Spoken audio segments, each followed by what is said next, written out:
गंगा किनारे बसे छोटे से गांव में भोला नाम का एक गरीब आदमी रहता था।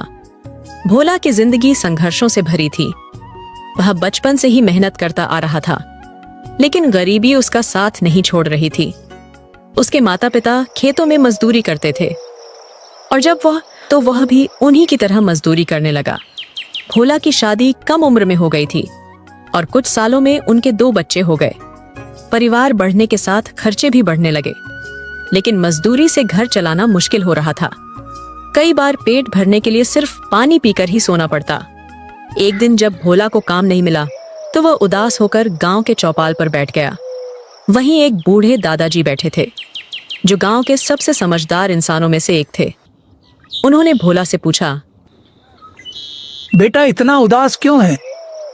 भोला ने अपनी परेशानी बताई तो दादाजी बोले, काम के लिए दूसरों पर निर्भर मत रहो, भगवान भी मदद करेगा अगर मेहनत करोगे।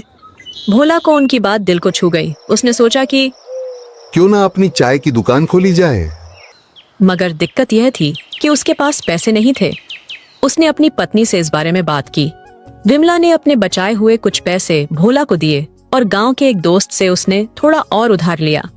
भोला ने गांव के चौपाल के पास एक पुराना लकड़ी का ठेला खरीदा और चाय बनाने का सामान जुटाया। पहले ही दिन उसने बड़ी मेहनत से चाय बनाई और राहगीरों को पिलाई।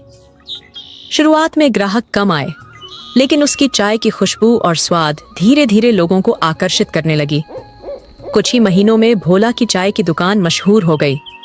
गांव के लोग, किसान मजदूर, स्कूल के बच्चे सब उसकी दुकान पर आने लगे। भोला हर ग्राहक से प्यार से बात करता और उन्हें चाय के साथ अपनापन भी परोस। हालांकि सफलता इतनी आसान नहीं थी।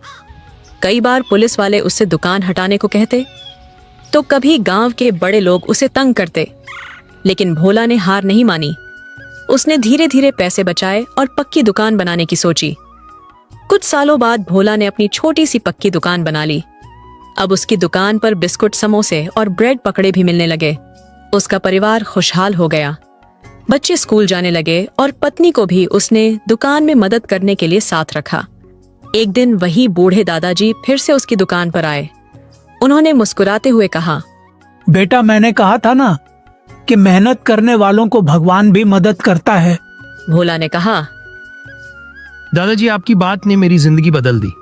अगर इंसान ठान ले तो कोई भी गरीबी उसे रोक नहीं सकती। भोला की कहानी हमें यह सिखाती है कि जिंदगी में कितनी भी मुश्किलें आए, अगर हम मेहनत, धैर्य और आत्मनिर्भरता के साथ आगे बढ़े तो सफलता जरूर मिलेगी। एक छोटे से गांव में सोहन नाम का एक किसान रहता था। उसके पास एक छोटा सा खेत था, जिसमें वह अपनी पत्नी गीता के साथ मिलकर खेती करता था। उनके एक बच्चे थे, सोहन। दिन रात मेहनत करता था, लेकिन उनकी मेहनत का फल कभी अच्छा नहीं निकलता था। बारिश कम होती थी तो सूखा पड़ जाता था, ज्यादा बारिश होती थी तो फसलें बर्बाद हो जाती थी। एक दिन सोहन खेत में काम करते हुए उदास हो गया। सोहन, तुम इतने उदास क्यों हो? गीता, हम कितनी भी मेहनत कर ले, हमारा भाग्य साथ नहीं देता। हमारी फसलें कभी भी अच्छे से नहीं उगती हैं। लगता है कि हम इस गांव में कभी खुशहाल नहीं हो पाएंगे। सोहन, हार मत मानो। हमने इतनी मेहनत की है, हमें निराश नहीं होना चाहिए। हमें नए तरीके से खेती करने की कोशिश करनी चाहिए। नए तरीके से कैसे? हमारे पास तो कोई पैसा नहीं है कि हम नई तकनीक खरीद सके। हम गांव के सरकारी स्कूल में जाकर कृषि वैज्ञानिकों से सलाह ले सकते हैं।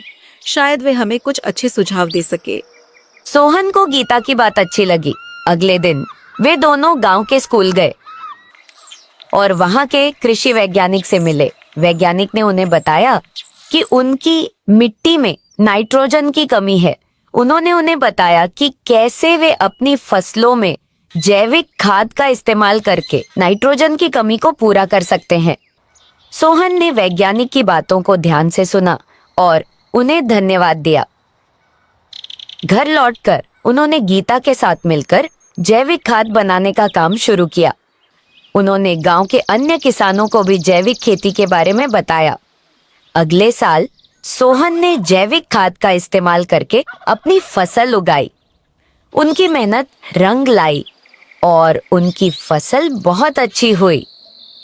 उनकी फसल देखकर गांव के अन्य किसान भी हैरान रह गए।